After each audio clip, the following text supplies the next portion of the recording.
Stop scrolling. This isn't just another village story. Listen carefully. A white woman walked into an African village. Not as a tourist, not as a missionary, but to pay the bride price on a young African man. And what followed shook the entire village to its roots. You won't believe what she was hiding.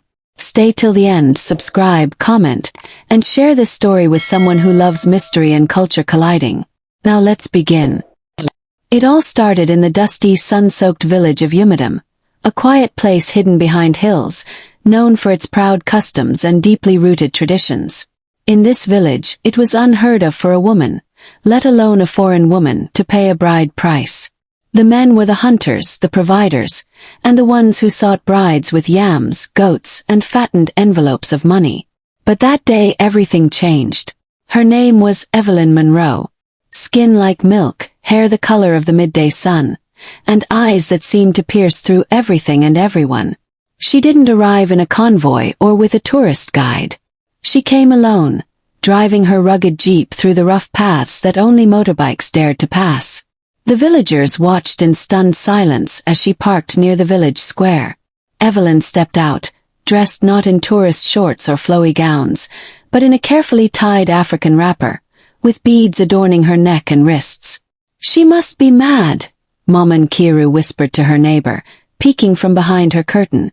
Or she's lost, added old Papa Ijike, scratching his bald head. But Evelyn wasn't lost. She walked straight to the compound of Chief Okonkwo, the oldest and most respected elder in Umidam. With her came only one bag, and a determination that made even the boldest warriors shrink. "I am here," she said in flawless Igbo, shocking everyone who had gathered to watch.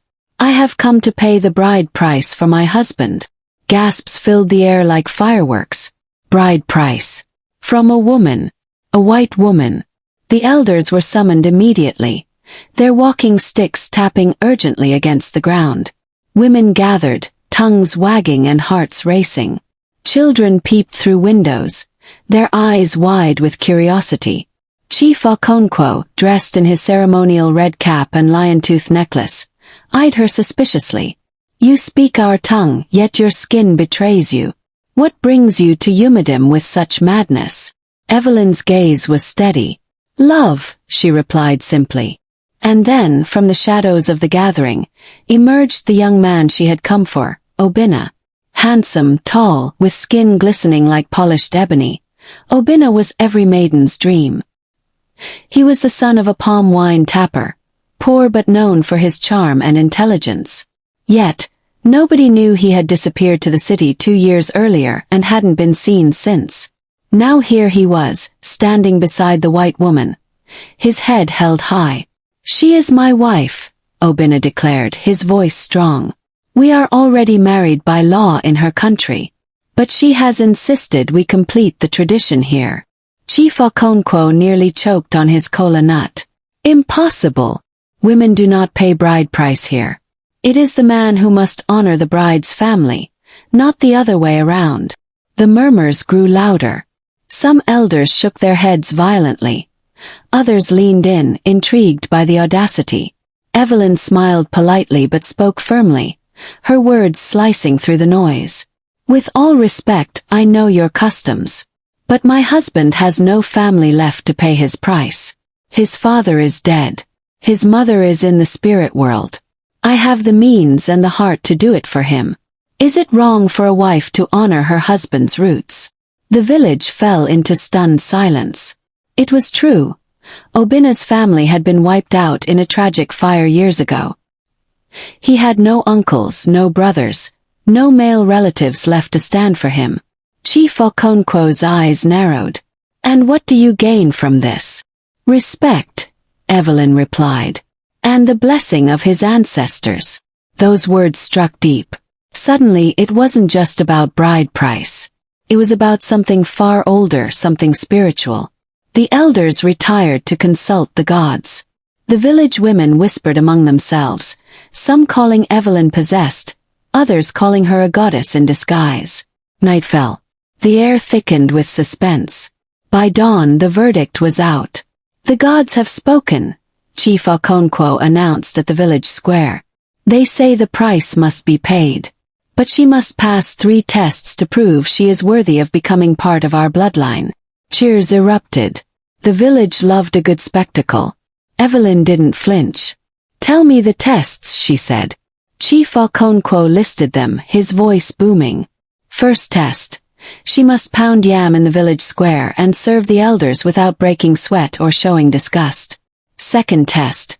She must sleep alone in the sacred forest, where spirits roam freely, and return by dawn unharmed. Third test. She must publicly recite the lineage of Obina's ancestors, from his great-grandfather down to him, without a single mistake. Impossible tasks for a foreigner. Yet Evelyn simply nodded. I accept. The first test began at midday. The sun was merciless. Women gathered with folded arms, ready to watch her fail. A massive mortar and pestle were brought out. Yams the size of small logs were boiled and placed before her. Evelyn rolled up her sleeves, revealing arms that were surprisingly toned. She won't last 10 minutes, Momonkiru muttered. But Evelyn lifted the pestle with grace and pounded. Her rhythm was steady, each thud echoing through the square. She didn't complain. She didn't stop. Beads of sweat formed on her brow, but she kept going, smiling even as the crowd gasped. An hour later, she served the pounded yam to the elders, kneeling respectfully. Chief Okonkwo tasted it and nodded. Soft like cotton, he said. Whispers of she passed rippled through the air. The second test was the one they believed would surely break her. The sacred forest was feared by all. No one entered after dusk, not even the bravest warriors. At sunset, Evelyn was led to the edge of the forest with only a small calabash of water and a wrapper for warmth. May the spirits show you mercy, Chief Okonkwo said, almost pitying her. She smiled. I come in peace. Then she walked into the darkness, disappearing from sight. The village stayed awake all night. Fires were lit, and prayers whispered. They expected to hear her screams, or worse, silence forever. But just as the rooster crowed, Evelyn emerged, calm and scathed, carrying the same calabash. She said nothing. She simply walked back to the square and sat, waiting for the third test. The village erupted in awe. Some fell to their knees, calling her a witch. Others whispered, she must be sent by the gods. The final test came that afternoon. Evelyn was given a long wooden staff, a symbol of ancestral authority. Chief Okonkwo's voice trembled slightly as he announced, now name his lineage. The crowd watched, holding their breath. Evelyn raised her head and began. Obina, son of Okafor, grandson of Uzuchukwu, great-grandson of Ekwemafuna, descendant of the lion-hearted Nwokaik. On and on she went, her Igbo flawless, her pronunciation perfect. When she finished, even Chief Okonkwo was speechless. She had passed. The bride price was accepted. Obina's face shone with pride as he stood beside her. Yet, just as they were about to celebrate, a strange thing happened. An old blind seer, Mama Agbama, rose from her seat, her milky eyes locked on Evelyn. You have passed the tests, she rasped. But you carry something hidden. Gasps again filled the air. The drums stopped. Evelyn looked at the old woman without flinching. What do you see, Mama? Chief Okonkwo asked. Mama Agbama's voice dropped to a whisper, yet it carried through the square like thunder. She is not just a wife, the old seer said. She is royalty, in disguise. The entire village exploded in chaos. Royalty. Here. In their village. The elders demanded answers. But Evelyn simply smiled, her eyes twinkling with secrets. All in good time, she said. And just like that, she bowed before them, her mission complete, but leaving behind a mystery no one could explain. The story of Evelyn Monroe would travel far beyond Umidam, crossing rivers and mountains. But her true purpose remained hidden. The village of Umidam did not sleep for 3 days after Evelyn Monroe paid the bride price and passed the impossible tests. Her name was on every tongue, from old men sipping palm wine under the Iroko tree to young girls fetching water at the stream. She must be royalty, some said. She must be a sorceress, others whispered. But nobody knew the truth. Evelyn remained calm, unbothered by the brewing storm of gossip. She and Obinna moved into a small compound on the edge of the village, far from the noise, but the villagers were watching, waiting for answers. One evening, as the sun melted behind the hills, Chief Okonkwo sent a secret summons to Obinna. "My son," the chief began, staring into his eyes, "what have you brought upon us?" Obinna knelt respectfully. "I brought only love, Papa." Chief Okonkwo's voice hardened. "You know it is not love that troubles this village. It is what your woman carries in her spirit." Obinna looked down, unsure how to respond. Then Chief Okonkwo leaned forward, his voice a harsh whisper. "Did you know she was royalty?" Obinna froze. "No," he replied slowly. "She told me nothing of that." "Then you are a fool," Chief Okonkwo said, slamming his staff on the ground. "She walks with the grace of queens. She speaks our language like one born among us. She faced our gods and returned untouched. You think this is ordinary?" Obinna's heart pounded. "Bring her here," Chief Okonkwo commanded. Tonight. When Obinna returned home, Evelyn was already sitting by the fire, roasting yam calmly, as if she hadn't just shaken an entire village. "They want you at the palace," Obinna said softly. She looked up, a faint smile on her lips. "I know. You know. I heard the drums," she replied.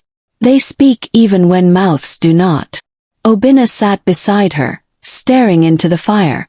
"Are you really royalty?" Evelyn's smile deepened, but her eyes remained distant. "What do you think?" Obinna didn't answer. He was afraid of the truth. That night, under the weight of the full moon, Evelyn walked into Chief Okonkwo's palace. The entire council of elders was present, their faces hard, their staffs lined in front of them like shields. She stood tall, dressed in a simple wrapper, her hair wrapped in a scarf of deep blue. Chief Okonkwo began without greeting.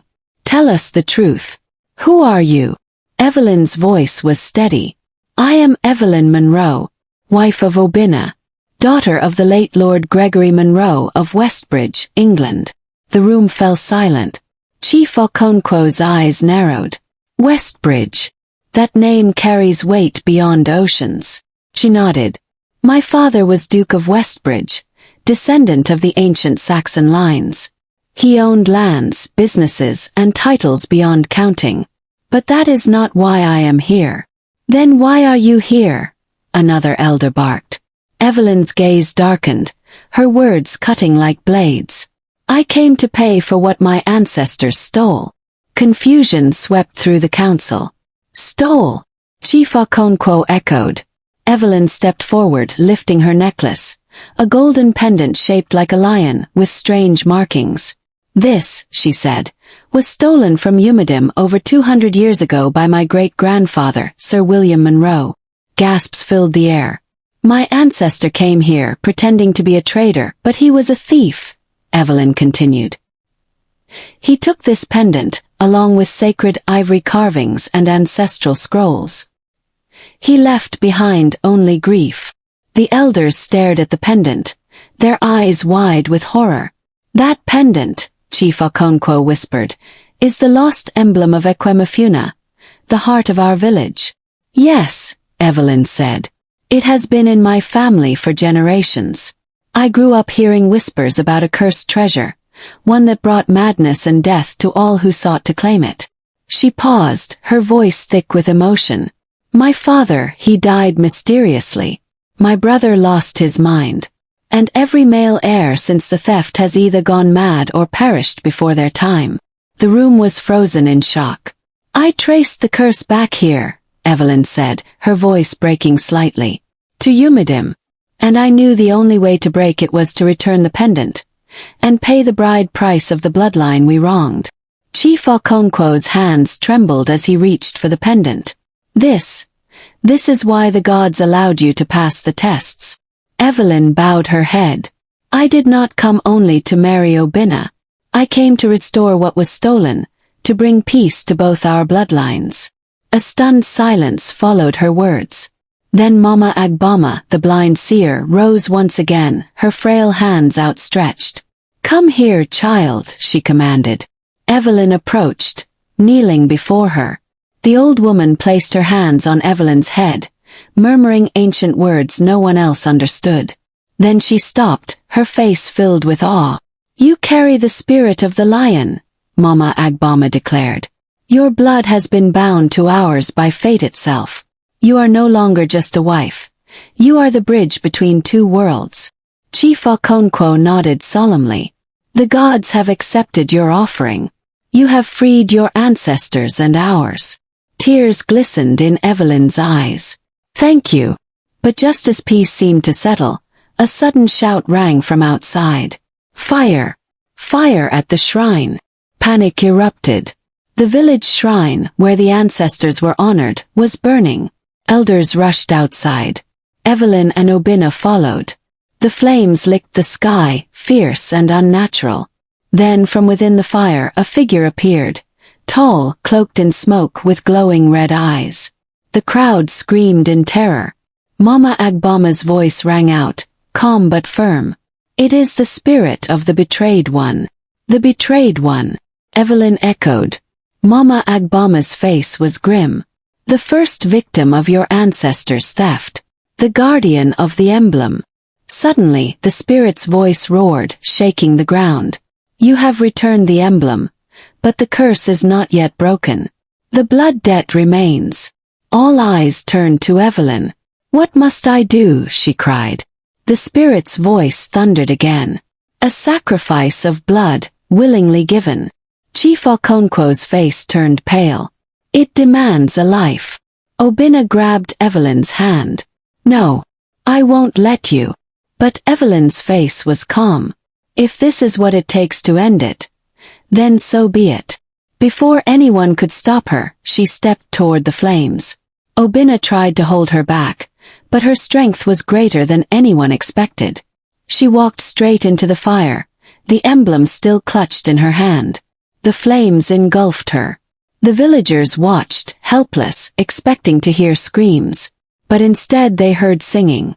A soft, haunting melody in a tongue older than any of them knew. Then, as suddenly as it began, the fire vanished, leaving Evelyn standing in the center, untouched. In her hands, the emblem now glowed with a soft blue light. "The debt is paid," the spirit's voice whispered, fading away. Evelyn's eyes were different now.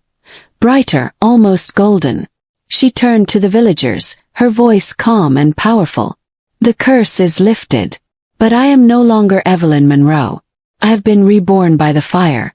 From this day, I am ZITA'S, daughter of Umadim."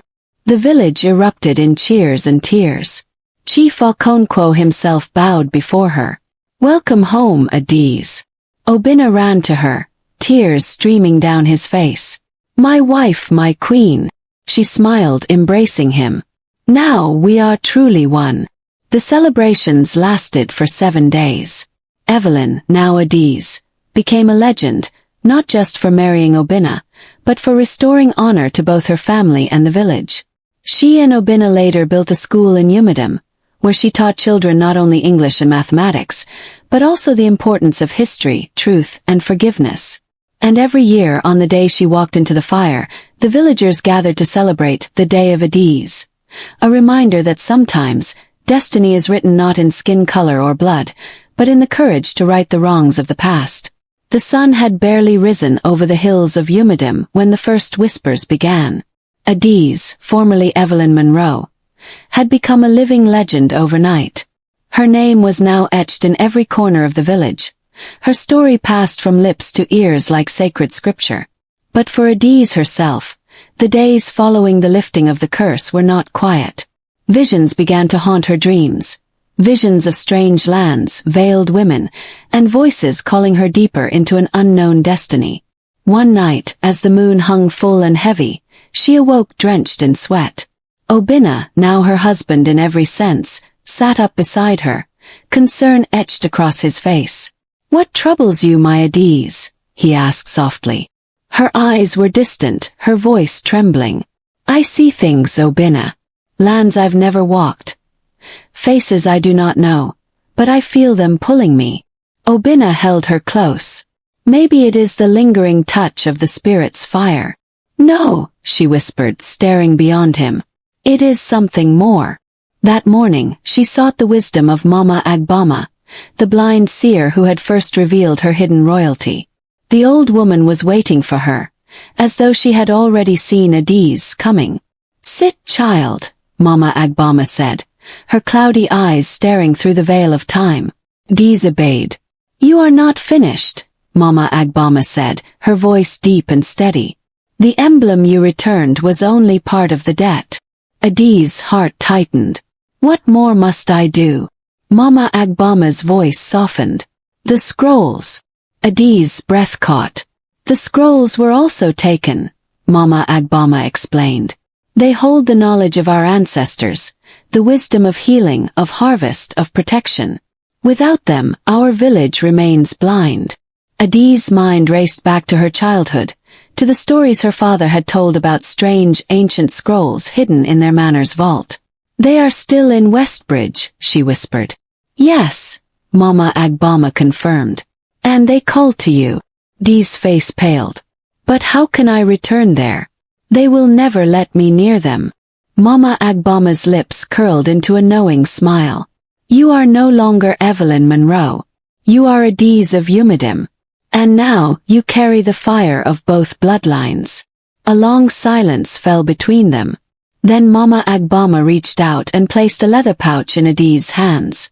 Take this, she said. It holds the ashes of your cleansing. Wherever you walk it will protect you. But beware. Many will seek to stop you. Some curses do not die easily. ZITA'S resolve hardened. That same night, she stood before the entire village, announcing her decision. I must return to my birthplace, she said, her voice strong. There is something I must bring back to complete the healing. The villagers gasped in fear and awe. But I will return, she promised. With the final piece of our history. Obinna's face was filled with worry, but he knew better than to stop her. Before dawn, ZITA'S and Obinna embarked on their journey, leaving the village with prayers and blessings. They crossed rivers, climbed hills, and rode for days until they reached the nearest city with an airport. ZITA'S disguised herself as Evelyn Monroe once more, using her English name and papers to board the flight. But beneath the surface, she remained ZITA'S, daughter of two worlds. The journey back to England was long and tense. Obinna had never left Nigeria before, and every moment in the air seemed to pull him further from everything he had ever known. When they landed in London, ZITA'S old world awaited. The Monroe estate stood like a sleeping giant, cold, proud, and heavy with secrets. They were greeted by Henry, the aging butler who had served the family for decades. Miss Evelyn, he gasped, his eyes wide in disbelief. You're alive. ZITA'S voice was calm. I have returned to claim what is rightfully mine. Henry trembled, unsure whether to fear or celebrate. Inside, the estate was just as she remembered. Grand halls, velvet curtains, and the lingering scent of old books and dust. But there was danger here. Her cousin, Victor Monroe, now ruled the estate. A cruel man with sharp eyes and a heart full of greed, Victor had always coveted the family treasures. It was he who had forbidden her from returning after her father's death, and it was he who now blocked her path to the vault. When Victor appeared, flanked by guards, his face twisted into a cold sneer.